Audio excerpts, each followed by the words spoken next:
아멘. 베르나르 베르베르의 웃음이라고 하는 책이 있습니다. 그 책에 보면 이런 재미난 글이 하나 있는데요. 예쁘고 똑똑하고 착한 아내를 얻으려고 한다면 어떻게 하면 될까요? 어떻게 하면 되겠습니까? 여기에 대한 정답은 이렇습니다. 아내를 3명 얻으면 된다. 어떻게 생각하십니까? 한 사람하고 결혼하여 사는 것도 쉽지 않은데 3명의 여자와 결혼하여 산다라는 것 얼마나 힘들고 어려운 일이며, 또 그렇게 한다고 해서 정말 행복한 온전한 그런 가정을 이룰 수가 있겠습니까? 자, 그렇다면 다시 이 질문에 대하여 이런 답을 한번 생각해 보면 좋겠습니다. 아내를 3명 얻는 것보다 지금의 내 아내를 예쁘고 똑똑하고 착하게 바라보려고 하는 마음과 사고방식이 오히려 훨씬 더 경제적이고 생산적이며 행복한 결혼 생활이 되지 않을까요? 결국 배우자를 향한 나의 기대와 바람을 다 내려놓으면 그만큼 행복해질 수 있다는 것입니다. 자꾸만 다른 사람을 내가 원하는 방식대로 바꾸려고 하면 힘들고 어렵습니다. 반면에 내가 바뀌어지면 행복해질 수 있다라는 말이지요. 오늘 본문의 배경은 이렇습니다. 시드기야 왕 9년에 유다의 멸망을 바로 눈앞에 둔 시점입니다. 유다 왕 시드기야는 아주 답답한 상황을 직면하게 되죠. 바벨론 군대가 예루살렘 성을 에워싸고 있는 것입니다. 그는 도무지 하나님의 말씀에는 귀를 기울이지 않습니다. 인간적인 방법으로 애굽과 동맹을 맺고 바벨론에 대응하고 있는 그런 상황입니다. 자, 벼랑 끝에 선 이스라엘에게 애굽왕 바로 군대의 출정 소식은 한 줄기 소망을 심어주기에 충분하였습니다. 하지만 이들의 기대는 헛된 소망이었고 이들의 믿음은 스스로를 기만하는 자기 확신에 불과하였습니다. 자, 시드기야의 기대는 바벨론이 빨리 돌아가는 것입니다. 하지만 하나님의 기대는 이스라엘이 하나님께로 돌아오는 것이었습니다. 기대가 달랐기 때문에 하나님을 향한 그 모든 기도는 당연히 거절당할 수밖에 없었습니다. 하나님은 이스라엘을 돌이키게 하시려고 애국 군대는 그 땅으로 다시 돌아가게 하셨고 오히려 바벨론을 다시 돌아오게 하실 것입니다. 그렇습니다. 참된 기도는 나의 기대를 이루기 위하여 하나님의 뜻을 돌이키는 것이 아닙니다.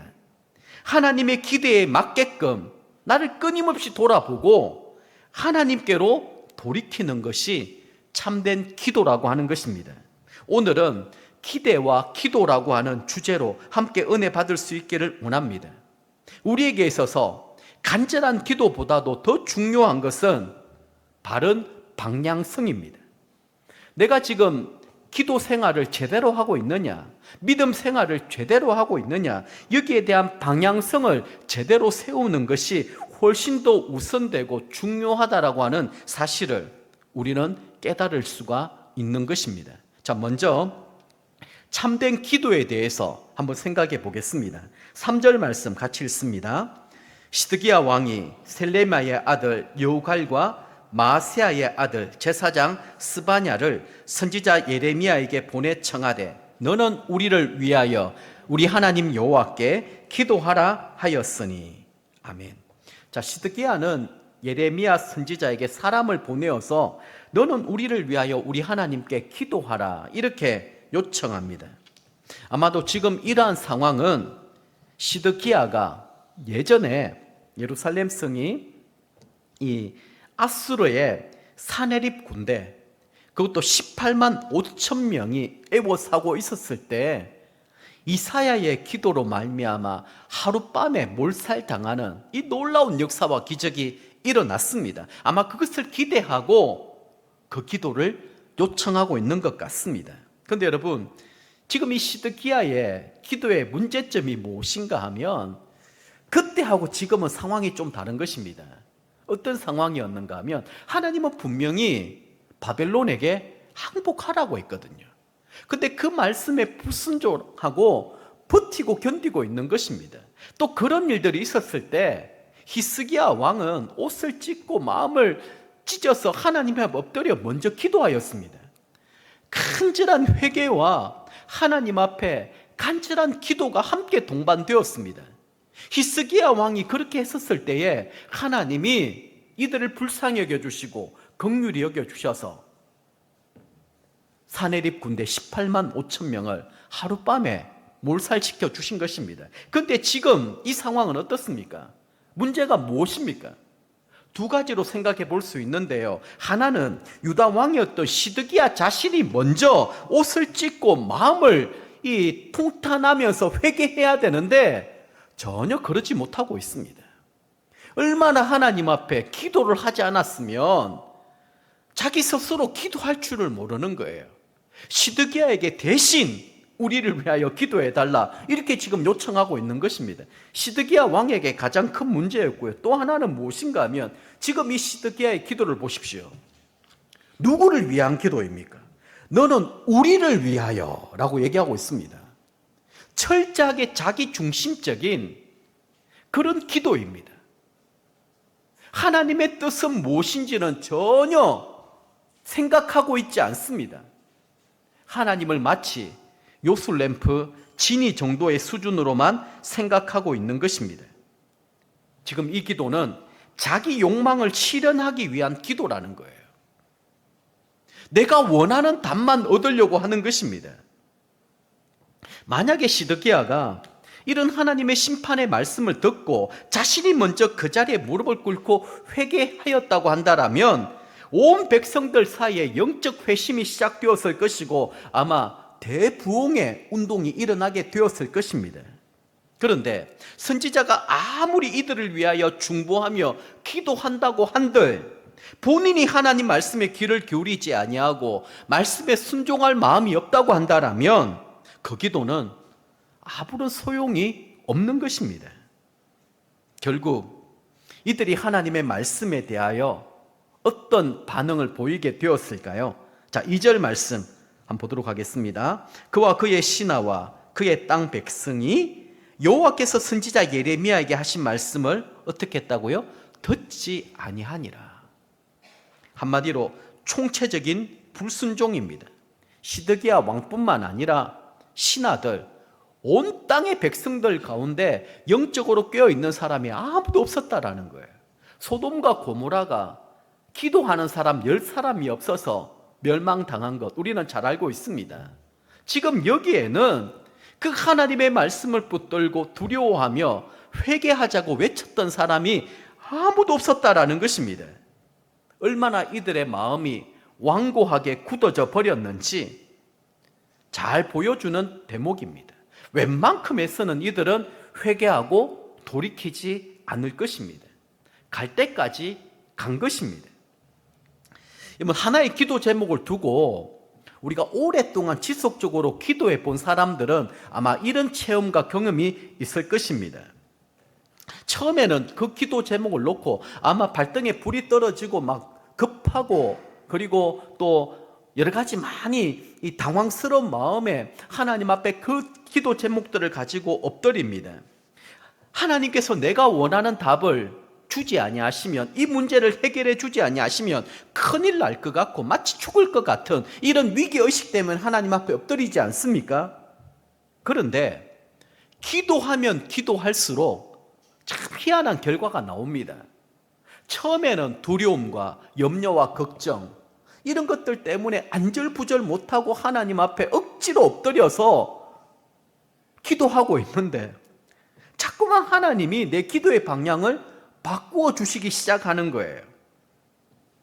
나의 기도가 자꾸만 하나님의 뜻을 구하는, 하나님의 영광을 구하는, 나의 바람과 소원은 다 내려놓고 어느 순간에 하나님의 영광, 하나님의 기쁨, 하나님의 뜻을 구하는 기도로 이렇게 바뀌어지게 되는 것입니다. 자, 그러다 보면 어느 순간에 내 속에 두려움과 염려, 걱정은 다 떠나가게 되고 성령님이 공급해 주시는 평안과 기쁨을 누리게 되는 것입니다. 그래서 마지막에 어떻게 기도합니까? 주님, 주의 뜻대로 이루어 주옵소서.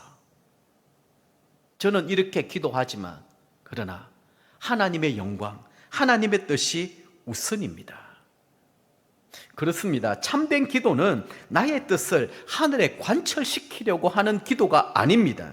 하늘의 뜻이 이 땅 가운데 이루어지도록 하는 것이 바른 기도라는 것이죠. 그럼 시드기야는 어떻게 기도해야 되겠습니까? 우리를 위한 기도가 아니라 하나님의 뜻을 위한 기도, 하나님의 영광을 위한 기도를 해야 되는 것이죠. 그것이 참된 기도이고 그것이 응답받는 기도가 될 줄 믿습니다. 자, 두 번째는 참된 믿음에 대해서 가르쳐 주고 있는데요. 이제 유다 백성들 앞에 아주 깜짝 놀랄 일들이 일어나기 시작합니다. 그것은 지금까지 이들을 애워싸고 있었던 바벨론 군대가 갑자기 저절로 물러나게 된 것입니다. 그 배경은 이렇습니다. 애굽 군대가 이제 출동했다라는 소식을 바벨론 군대가 듣게 된 것이죠. 그래서 어쨌든 그 공격을 막기 위하여 또 급하게 물러설 수밖에 없는 상황이었는데, 그 배경에는 이 시드기야 왕이 애굽 왕에게 사신을 보낸 것입니다. 우리 좀 도와달라고 부탁했는데 그 부탁을 듣고 이 바로 왕의 군대가 출동을 하게 된 것이죠. 바벨론 군대가 혹시 뒤에서 애굽의 이 공격을 받게 되지 아니할까, 이것을 염려하여 예루살렘 포위를 풀고 다시 돌아가게 된 것입니다. 자, 이러다 보니 이스라엘에는 새로운 희망이 생긴 것입니다. 모든 것들이 자기 계획대로 되는 것 같습니다. 봐라, 예레미야의 그 기도는 잘못된 기도야. 그건 우리를 위한 기도가 아니야. 그러면서 자신의 뜻과 욕망을 두고 기도했던 사람들은 이 우쭐거리기 시작하고, 또 그렇게 예언했던 사람들은, 선지자들은 얼마나 기세등등하였겠습니까? 자, 이런 때에 하나님의 말씀이 다시 예레미야에게 임합니다. 자, 7절 8절 말씀 같이 한번 읽어보겠습니다. 이스라엘의 하나님 여호와께서 이와 같이 말씀하시니라. 너희를 보내어 내게 구하게 한 유다의 왕에게 아뢰라. 너희를 도우려고 나왔던 바로의 군대는 자기 땅 애굽으로 돌아가겠고 갈대아인이 다시 와서 이 성을 쳐서 빼앗아 불사르리라. 아멘. 자, 이게 유다의 왕이 시드기야 아닙니까? 하나님이 다시 한 번 더 분명하게 말씀하십니다. 끝까지 고집을 부리고 자존심을 내려놓지 아니하는 시드기야와 유다 방백들에게 이렇게 말씀하시는 것이죠. 바로의 군대는 다시 애굽으로 돌아가게 될 것이고, 그렇게 되면 바벨론 군대는 다시 와서 예루살렘 성을 치고 너의 모든 것들을 빼앗아 갈 것이다. 그리고 이 성을 불사르게 될 것이다. 예루살렘이 망하는 것은 돌이킬 수 없는 하나님의 뜻이라는 것입니다. 자, 그렇다면 유다 왕과 이 백성들이 어떻게 해야 될까요? 복잡할 거 하나도 없습니다. 간단합니다. 다 내려놓고 포기하면 됩니다. 경제적인 문제들 때문에 막 여러분 전전긍긍하게 파산 신고하면 됩니다. 그냥 나 더 이상 갚을 능력도 없고, 그런 구제하는 그런 것들 있지 않습니까? 제도가 하나님 앞에서 두 손 두 발 다 들고 포기하고 내려놓으면 어쩌면 아주 간단하게 문제가 해결될 수도 있습니다. 하나님께서 예레미야 선지자를 통하여 유다 백성들에게 40여 년 동안 끊임없이 하신 말씀이 바벨론에게 항복하고 그리고 고통과 어려움, 시련을 당하라는 것입니다. 한번 유다 백성들이 자존심을 버리고 항복하면 살 길이 열리는데 이들은 끝까지 자존심을 붙들고 버티고 견디고 있는 것입니다. 여러분, 그러면 이런 고통의 때 이해할 수 없는 이런 상황들이 자꾸 나타날 때 내가 바라는 대로 뭔가 흘러가지 아니하고 내가 바라지 않는 엉뚱한 일들이 자꾸 연출될 때, 근데 하나님의 말씀을 읽고 묵상할 때마다 하나님이 하시는 일들처럼 느껴집니다. 보여집니다. 그때는 어떻게 해야 될까요? 그런 때에는 큰 그림을 볼 수 있어야 됩니다. 자꾸 눈앞에 있는 것들을 여러분들이 집착하고 여기에 매달려 있다 보면 절망하고 낙심하고 원망하고 불평할 수밖에 없습니다. 제가 지난번에 한번 그런 말씀을 한번 드렸었습니다. 우리 그리스도인들은 반드시 승리하게 되어 있습니다. 제가 야구 경기로 한번 말씀을 드렸죠. 지금은 5대1로 지고 있다가 8회 말쯤 되면 역전 스리런 홈런이 될 것이고 9회에는 극적으로 승리할 것입니다. 이게 우리 그리스도인들의 삶이라는 거예요. 우리는 끝을 지금 보고 있습니다. 그렇다고 한다면 조금 여유 있게 지금은 좀 힘들고 어려워도 내가 하나님을 신뢰하고 하나님을 믿음으로 나의 모든 것들을 다 맡겨드리면 우리 하나님은 모든 것을 합력하여 선을 이루어 주신다라는 거예요. 이게 우리의 바람이고 우리의 믿음 아니겠습니까? 하나님은 그 믿음을 보시고 우리를 축복해 주시는 거예요. 지난주일 여러분 기억하시죠? 하나님은 우리에게 기적과 역사를 베풀어 주시는데 홍해를 가르기도 하고 요단강을 가르는, 홍해는 어떻게 해요? 먼저 기적과 역사를 보여주시고 하나님께서 축복해 주시는 그런 방법이 있고, 어떤 경우에는 우리의 믿음을 먼저 보시고, 제사장이 그 요단강에 발을 담궜을 때 물이 쫙 갈라지지 않았습니까? 우리의 믿음을 보시고 하나님이 축복해 주시는 그런 경우가 있다라는 것입니다. 그래서 낙심하지 않는 것입니다. 하나님을 끝까지 신뢰하고 의지하는 것입니다. 자꾸 내일 일에 대해서 여러분들이 추측하고 여러분들이 자꾸만 그 일에 대해서 계산하지 마십시오. 믿음은 계산해서 되는 것이 아닙니다. 그래서 욥기 말씀을 보면 아주 유명한 말씀이 있습니다. 욥은 이것을 알았기 때문에 욥기 23장 10절에 이렇게 말씀을 합니다. 그러나 내가 가는 길을 그가 아시나니. 나도 잘 모릅니다. 내 일을 내가 어떻게 알겠습니까? 내 인생의 주인은 하나님이시라는 거예요. 내 삶의 주관자는 하나님이시라는 것입니다. 하나님이 나의 길을 아시기 때문에 중요한 사실은 그가 나를 단련하신 후에는 내가 순금같이 되어 나온다라는 거예요. 그게 하나님을 향한 믿음이고 소망입니다. 자꾸만 계산하고 자꾸만 내가 뭔가 인생을 이렇게 움직이고 만들어 가려고 그렇게 하면 안 된다라는 거예요. 그렇게 하면 할수록 시드기야 같은 꼴을 당하는 거예요. 하나님의 뜻과 나의 뜻을 혼동하면서 그러면 엄청나게 많이 두들겨 맞고 깨어지고 부서지고 나중에는 두 손 두 발 다 들고 전부여 의지 없어서 내가 오직 주님만을 바라봅니다. 그러면서 이렇게 나오게 된다라는 거예요. 이용규 몽골 선교사님이 쓴 내려놓음이라고 하는 책이 있습니다. 아주 오래된 책이고 아마 여러분들도 한 번쯤 읽어보셨으리라 생각을 하는데, 어느 날 이용규 선교사님이 아들과 함께 이 마트에 갔대요. 장난감 가게를 들렀는데 이 아들이 아마 생일인지 아니면 무슨 기념일이든지 그렇게 되었겠죠. 자기가 마음에 드는 장난감을 딱 집어들고 너무 행복하고 기뻐하는 거예요. 그 모습을 지켜보는 또 아버지 마음도 얼마나 흐뭇하겠습니까? 그런데 이 아들에게 이 장난감을 사주기 위해서 장난감을 그 손에서 빼려고 하는 순간에 아들이 울고불고 하면서 장난감을 꼭 쥔 채 절대 내려놓으려고 하지 않는 거예요. 그럼 그 상황이 조금 머릿속에 그려집니까? 아니, 이 장난감이 자기 것이 되기 위해서는 반드시 계산대에 그것을 잠시 내려놓아야 됩니다. 그리고 바코드 판독기를 통과시켜야 되는 것이고요. 그리고 거기에 대한 값을 아버지가 지불해야지만 자기 것이 될 수가 있는 거예요. 그런데 그 아들은 그 순간에 그것을 내려놓지 못하고 있는 거예요. 이용규 선교사님이 그 모습을 보면서 마치 하나님 앞에 나의 모습은 아닌가, 내려놓고 하나님께 맡겨드려야 또 거기에 대한 대가를 하나님이 지불해 주셔야 완전한 내 것이 되는데 그 순간을 내려놓지 못하는 거예요. 마치 큰일 날 것 같고 죽을 것 같은 두려움, 위기가 있는 거예요.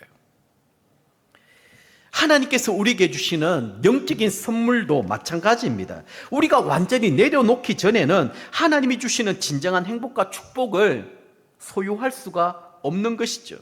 그럼 시드기야가 조금이라도 믿음 있는 사람이라고 한다면 믿고 싶은 대로 믿어서 안 되고요. 하나님 말씀에 대한 믿음과 순종이 필요한 것입니다. 대부분의 사람들은 믿고 싶은 대로 믿는 거예요.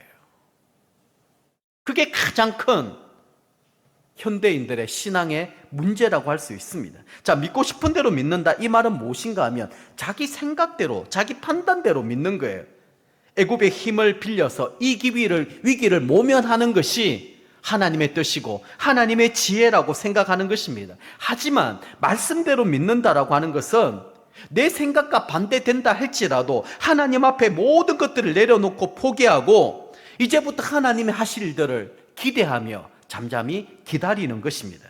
만약 시드기야가 그렇게 했다고 한다면 자기도 살고 유다 백성도 살았을 것입니다. 똑같은 상황인데 히스기야는 달랐잖아요. 히스기야는 내려놓는 법을 알았었고 하나님께 맡기고 의지하는 법을 알았기 때문에 그 위기의 순간에 하나님의 은혜와 하나님의 구원하시는 그 손길을 경험하게 된 것입니다. 자, 그러면 우리가 기도가 무엇인지를 배웠습니다. 참된 기도가 무엇이며 참된 믿음이 무엇인지를 배웠습니다. 자, 그렇다면 우리를 앞으로 이 세상을 살아가는 동안에 어떤 신앙의 목표를 가지고 살아야 될 것인가? 이거 하나만 기억하면 좋겠습니다. 내려놓음입니다. 바벨론 군대는 애굽 군대의 출병 소식을 듣고 이들을 상대하기 위하여 예루살렘 성을 잠깐 떠난 상황입니다. 자, 포위에서 풀린 예루살렘 성읍에서는 다시 활기가 돌게 되었을 것입니다. 예레미야도 이 기회를 이용하여서 분깃 곧 양식을 얻기 위하여 고향 땅, 지난 주일날 함께 살펴보았죠. 아나도스로 내려가는 상황이었습니다. 자, 12절 13절 같이 읽습니다. 예레미야가 베냐민 땅에서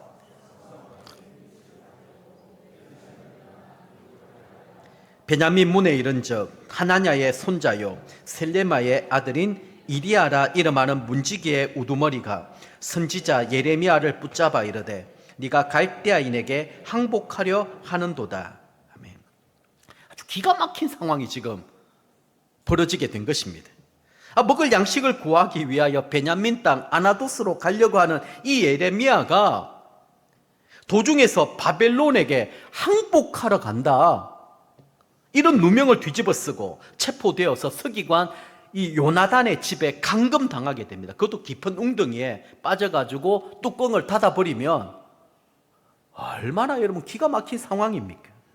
예레미야는 아니다, 거짓이다 강하게 부인했지만 어느 누구도 그 얘기를 들어주지 않습니다.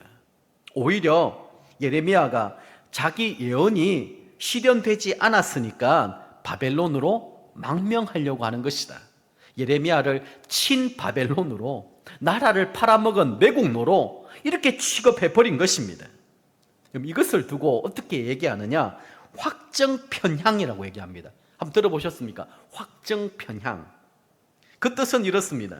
자신의 가치관, 신념, 판단 따위와 부합하는 정보에만 주목하고 그 외의 정보는 무시하는 사고방식. 굉장히 중요한 얘기입니다. 확정편향. 지금 유대 사람들이 이런 거예요. 자기가 듣고 싶은 것만 듣고 보고 싶은 것만 보는 것입니다. 내가 어떤 딱 생각을 가지고 있으면 여기에 동의가 되고 여기에 힘을 실어줄 수 있는 그런 것들만 수집하고 모아가지고 자기 주장을 내세우는 거예요. 그러니까 이 사람은 고집불통이 될 수가 있습니다. 다른 사람 얘기는 들으려고 하지 않습니다. 지금 유다왕 시드기야도 그렇고 유다 모든 방백들이 지금 심각한 질병에 빠져 있는 것이죠. 교회를 무너뜨리고 혼란스럽게 하는 대부분의 상황이 바로 이 부분입니다. 확정 편향증에 빠져 있는 거예요. 한쪽으로 너무 치우쳐져 있는 것입니다. 한 사람의 얘기를 듣고 그게 전부인 것처럼 그렇게 흥분하고 그것을 판단해 버리는 것입니다. 여러분, 우리의 기준은요, 이 사람 저 사람 얘기를 듣고 거기에서 내가 어떤 중간에 판결을 그거 아닙니다. 하나님의 말씀이죠. 하나님의 말씀은 우리에게 무엇이라고 가르치고 있고 무엇이라고 또 말씀하고 있느냐, 여기에 귀를 기울이는 것이 필요한 것입니다. 근데 여러분, 내가 어떤 부분에 확 빠져버리면은요, 진실을 말해도 듣지 않고 사실을 보여줘도 보지 않습니다. 자기들이 보고 싶은 대로만 보고 믿고 싶은 대로만 믿는 것이죠. 이런 자기 중심적인 편향성이 그 신앙을 왜곡되게 만들고 삐뚤어지게 하며 잘못된 방향으로 가게 하는 거예요. 굉장히 무섭고 두려운 일입니다. 그 성령님이 내 생각과 내 감정을 조명해 주시고 날마다 말씀 가운데 우리를 깨우쳐 주지 아니하시면 나도 모르는 사이에 이런 고집불통의 사람이 될 수 있다라는 거예요. 그게 마치 진리인 것이고 그것이 마치 하나님의 뜻이고 이것이 하나님의 바라고 원하시는 것이라고.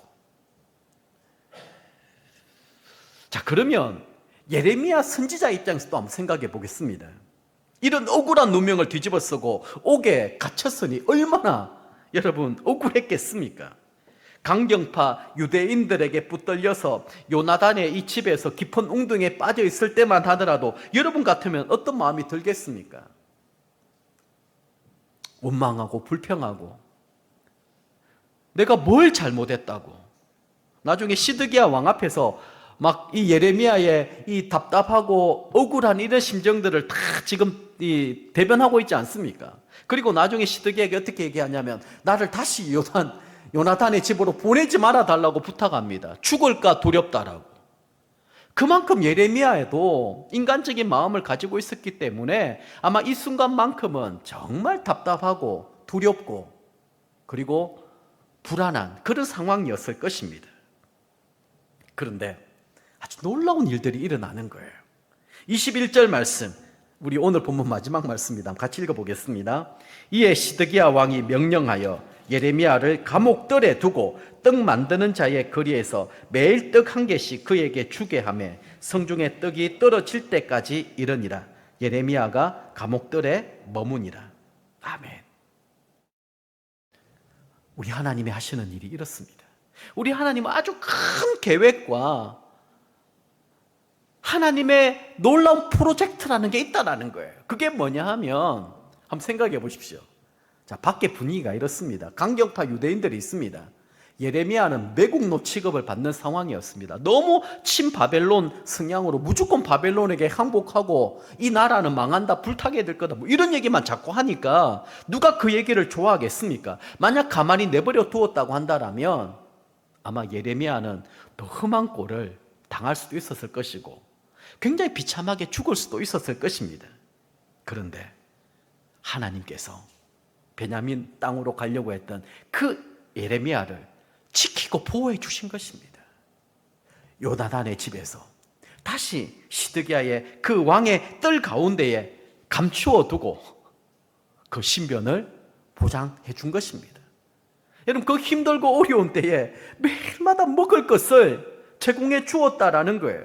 자, 이것만 보더라도 우리가 무엇을 깨닫습니까? 자, 위기와 어려움의 순간에 내 힘으로 뭔가를 해보려고 어디 가서 양식을 구해오려고 예레미야는 그렇게 생각했었는데 하나님의 뜻은 그게 아닙니다. 하나님의 사람을 어떻게 지키시고 보호하시고 먹이시는지 우리는 볼 수가 있는 거예요. 야, 그 방법은 내 방법이 아니야. 너 아나도스로 내려가는 것은 내 뜻이 아니야. 내게 맡겨봐. 그리고 나서는 요나단의 그 구덩이에 잠시 빠져 있었지만 시드기야를 통하여 그를 구출해 내시고 그리고 왕의 그 뜰에서 지키시고 보호하시고 매일마다 먹여주시는 그 하나님의 손길을 보게 되는 것이죠. 그럼 이 사실을 통하여 우리가 깨닫게 되는 게 무엇입니까? 나의 방법대로 위기의 순간에 막 뭔가 이렇게 살려고 하면 이상하게 일이 꼬입니다. 더 문제가 복잡해집니다. 막 억울하고 원통한 마음에 이 사람 저 사람 붙들고 얘기하면 할수록 더 이상해지는 거예요. 그때는 침묵해야 됩니다. 하나님만 바라봐야 됩니다. 억울한 누명을 뒤집어 쓰고 있으면 하나님은 다 보고 알고 계시거든요. 때가 되면 우리 하나님이 그 진실을 다 드러나게 하시는 거예요. 보세요. 예레미야가 이제는 다 내려놓고 모든 것을 포기했을 때 시드기야 왕에게 뭐라고 얘기했습니까? 나를 요나단의 집에 보내지 마십시오. 죽을까 두렵습니다. 이것은 다 내려놓고 포기했다라는 말이거든요. 그런데 하나님께 맡겼을 때에 하나님의 방법으로 문제를 풀어주실 뿐만 아니라 생명의 길을 열어주시고 가장 좋은 길을 만들어 주셨다라는 거예요. 자, 말씀을 맺도록 하겠습니다. 자, 세 가지를 여러분 좀 기억하면 좋겠습니다. 한번 따라해 볼까요? 같이 읽어보겠습니다. 참된 기도는 땅의 뜻을 하늘에 관철하려는 것이 아니라 하늘의 뜻이 이 땅 가운데 이루어지도록 하는 것이다. 아멘. 예수님 가르치신 기도도 이거 아닙니까? 하늘의 뜻이 우리 가운데 이루어지는 것입니다. 나의 원대로가 아니라 하나님의 뜻대로입니다. 그 기도가 바른 방향이고요. 두 번째는 같이 읽습니다. 참된 믿음은 믿고 싶은 대로 믿는 것이 아니라 말씀대로 믿고 따라가는 것이다. 여러분, 믿음의 근거는요, 내 감정, 내 생각이 아닙니다. 내 생각과 내 감정은 언제든지 바뀔 수 있어요. 예수영전 모임하면 마지막에 내가 꼭 이것을 점검합니다. 우리의 믿음의 근거는 기록된 하나님의 말씀입니다. 그래야 우리가 흔들리지 않습니다. 무너지지 않습니다. 세 번째, 같이 한번 따라 보겠습니다. 우리의 신앙 목표는 내려놓음에 있다. 내려놓음에 있다. 한번 따라해 보십시오. 내려놓음에 있다. 여러분, 그래서 우리는 늘 내가 붙들고 있는 게 무엇인가, 의지하고 있는 게 무엇인가, 그것을 내려놔야 됩니다. 시드기야에게는 자존심일 수 있고요, 자기가 누리고 있는 모든 것들이 될 수 있습니다. 근데 나중에는 노략질 당해가지고 다 빼앗기지 않습니까? 다 부질없는 것입니다. 다 허망한 것들입니다. 이 땅에 있는 모든 것들은 마찬가지지 않겠습니까? 여러분, 이 세상을 떠날 때에 내가 가지고 갈 수 있는 거 아무것도 없습니다. 화장장 한번 보십시오. 들어갈 때는 그냥 수의 한 벌 입고 들어가는 거예요. 나올 때는 그냥 한 줌의 제로만 나오는 것입니다. 그게 인생이에요. 천년 만년 살 것 같고 내가 뭐 모든 걸 다 누릴 것처럼 보일지 모르겠지만 그거 아니에요. 대통령으로 있을 때 권력자지요. 내려오면 얼마나 초라하고 비참해지는 그런 것들도 많이 보지 않습니까? 다 메뚜기 한철입니다, 여러분. 잘 나간다고 해서 내일 또 잘 나가는 것 아니에요. 지금 내가 힘들고 어렵다고 해서 내일 또 힘들고 어려운 것 아닙니다. 모든 게 하나님의 손에 달려 있습니다. 이 땅에서 내가 조금 잘 벌고 조금 성공한다고 해서 우쭐거릴 필요 없습니다. 무너지는 것은 한순간이에요. 그러나 욥을 보십시오. 그 고통의 세월을 참고 견뎠을 때에, 그 믿음을 끝까지 붙들었을 때 하나님은 갑절의 축복을 베풀어 주지 않았습니까? 그래서 오늘 말씀을 정리하면서 나의 믿음의 방향성이 무엇인지 한번 생각해 보십시다. 저는 간절함보다 더 중요한 것은 방향이라고 했습니다.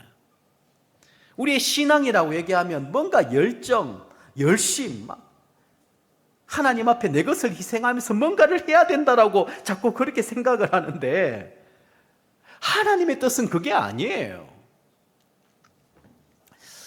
예전에 제가 대학 공부를 할 때, 저는 신학을 전공하지 않았습니까? 그 시험을 딱 칠 때에는 요즘에는 그렇게 안 할 것 같아요. 아예 시험지 큰 거 있잖아요. 그것을 사절지라고 얘기하나요? 큰 그 시험지에다가 문제가 딱 한 문제예요. 대부분이 뭐뭐에 대해서 논하시오 이렇게 딱 나와요. 그럼 그걸 가지고 제가 공부했던 거 가지고 서론 본론 결론해가지고 막 열심히 적어내는 거예요.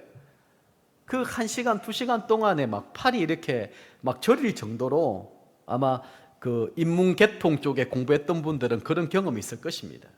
자, 그러면 거기에 막 각주도 붙이고 제가 알고 있는 모든 걸 다 적어냈어요. 한 2장 정도를 빽빽하게 적어냈습니다. 제가 어떤 확신이 들었겠습니까? 야, 이거 확실하게 A뿔이다. 그리고 너무 자신 있게 그렇게 했었어요. 근데 학점을 받아보니까 C가 나온 거예요. 제 이야기 아니고요. 예를 들면 그렇다라는 거예요, 여러분. 저 공부 좀 했습니다. 공부할 때는 그래도. 네, 예를 들면 그렇다라는 거예요. 그래서 어떻게 했습니까? 너무 억울하지 않습니까? 교수님께 따졌어요. 교수님, 내가 정말 열심히 공부했습니다. 밤잠도 안 자고 공부했습니다. 그런데 C라뇨. 적어도 A뿔 이상은 줘야 되지 않습니까? 막 따졌어요. 네. 우리 김용현 집사님이 또 아마 이런 교수의 심정, 마음을 잘 아실 겁니다. 대학에서 또 많이 가르치셨기 때문에. 근데 그 교수님께서 딱 이 한마디면 끝나는 겁니다. 자네가 얼마나 열심히 했는지는 모르겠네. 하지만 그 답은 내가 원하는 답이 아니야. 그럼 더 이상 할 말이 없는 거예요. 출제자의 의도에 맞게끔 그 답을 적어야 되는 겁니다. 좋은 점수를 받으려고 하면 내 열심, 내 열정, 막 나는 열심히 하는데 나중에 보니까 다 헛수고예요. 엉뚱한 공부를 한 거예요. 우리의 신앙이 이러면 안 된다라는 거예요. 그래서 하나님이 원하시는 인생의 정답이 무엇일까? 우리는 대부분이 그렇게 생각합니다. 내가 뭔가 대단한 일, 대단한 봉사, 대단한 헌신, 그것이 하나님의 마음을 흡족하게 만들고 성공적인 신앙생활이라고 생각을 하는데 성경은 그렇게 말씀하지 않습니다. 자, 그러면 하나님이 우리에게 가장 바라고 원하시는 것이 무엇일까요? 제가 참 좋아하는 말씀인데요. 미가서 6장 6절에서 7절 말씀 같이 한번 읽어보겠습니다. 같이 읽습니다. 내가 무엇을 가지고 여호와 앞에 나아가며 높으신 하나님께 경배할까? 내가 번제물로 1년 된 송아지를 가지고 만만의 강물 같은 기름을 기뻐하실까? 내 허물을 위하여 내 맏아들을 내 영혼의 죄로 말미암아 내 몸의 열매를 드릴까? 사람아, 주께서 선한 것이 무엇임을 내게 보이셨나니 여호와께서 내게 구하시는 것은 오직 정의를 행하며 인자를 사랑하며 겸손하게 내 하나님과 함께 행하는 것이 아니냐. 아멘. 이 말씀 여러분 꼭 암송하면 좋겠어요. 아니면은 딱 해서 냉장고에 붙여 놓든지 사무실 책상에 계속 읽고 묵상해 보세요. 정말 은혜가 너무너무 큽니다. 자, 제가 말씀드린 6절 7절이 그겁니다. 내가 주를 위해서 이렇게 하지 않았습니까? 마치 자기 나름대로의 막 궤변 같은 글을 적어 놔놓고 교수님 앞에 가서 내가 이거 하려고 얼마나 애쓰고 얼마나 고생하고 얼마나 열심히 공부했는데요, 왜 알아주지 않습니까? 지금 그런 마음이에요. 내가 주를 위하여 하나님 앞에 번제물로 1년 된 송아지도 가지고 가고 천천의 수장 만만의 강물 같은 기름 내 허물 내 맏아들을, 이게 뭐냐면 이방 종교 제사를 얘기하는 거예요. 자기 아들을 불에 태워 죽이는 거예요. 심지어는 내 영혼의 죄로 말미암아 나를 불에 그냥 사르는 그 이방 종교들이 하는 거거든요. 그걸 흉내내서 하나님을 사랑하는 것처럼 하나님 그거 원하지 않는다라는 거예요. 하나님이 정말 원하는 것이 무엇인지 우리에게 말씀해 주시는데 정의를 행하는 거예요. 그리고 하나님을 사랑하는 것입니다. 정의는 하나님 말씀대로 순종하는 것 아니겠습니까? 하나님 말씀대로 살아가는 게 정의고요. 그리고 하나님을 사랑하는 거예요. 어떤 막 결과나 어떤 뭐 행적이나 이걸 원하는 게 아니라, 그럼 그 사랑이 구체적으로 뭐냐? 겸손하게 하나님과 함께 행하는 거예요. 자, 그러면 여기 함께 행한다, 저는 이 단어를 참 좋아하는데요. 히브리어로 하라크라고 하는 단어입니다. 저는 히브리어 말씀 중에 단어 중에 제일 좋아하는 단어 중에 하나가 이겁니다. 함께 걷다라는 말, 함께 걷다. 쉽게 말하면 산책하다 이런 뜻입니다. 산책하다. 현대인의 성경에 보면 이렇게 번역되어 있습니다. 겸손한 마음으로 너희 하나님과 교제하며 사는 것이다. 하나님이 정말 우리에게 바라고 원하시는 것은 우리의 의로운 행위, 세상 사람들이 하는 그런 대단한 것들, 물질적인 어떤 헌신보다도 하나님 말씀을 사랑하고 말씀대로 실천하고 그리고 하나님과 함께 손 붙들고 산책하는 거, 그거예요. 마치 이런 것 같습니다. 우리 아이들이 막 학교에서 상을 타고 뭐 막 해오잖아요. 아빠 이거 했어요 저거 했어요 하는 것보다 그래 나는 그거보다 더 중요한 건 너야.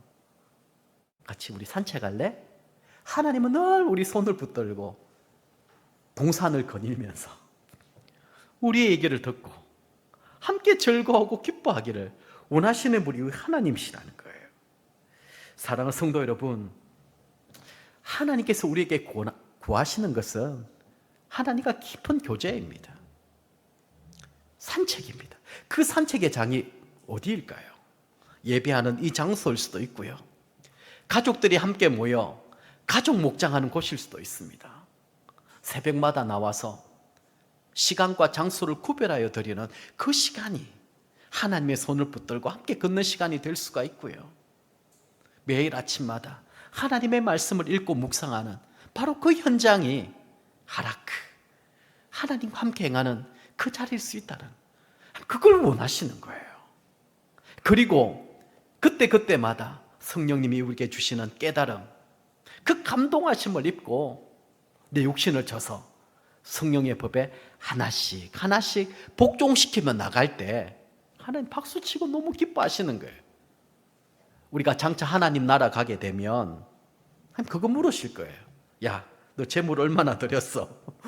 얼마나 헌신했어? 얼마나 봉사했어? 그게 아니고요.